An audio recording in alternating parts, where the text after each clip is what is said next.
Let's create a bootable USB for Windows Server 2022. First of all, open the Chrome browser and search for Rufus download. Then go to the first result and scroll down. You'll see Rufus exe file. Click the first link and download it.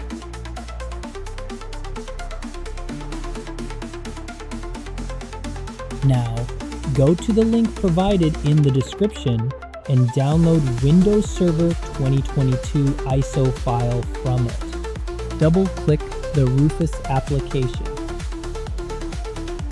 Insert your external drive or USB that you want to make bootable. Click Select button to select the ISO file that you downloaded.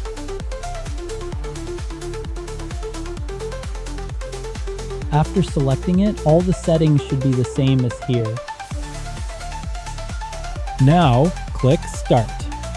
Only the first option should be checked, then click OK. Click Yes, then click OK. Wait for some time and your bootable USB will be ready. Click this video if you want to know how to install Windows on your laptop through the bootable USB that you made.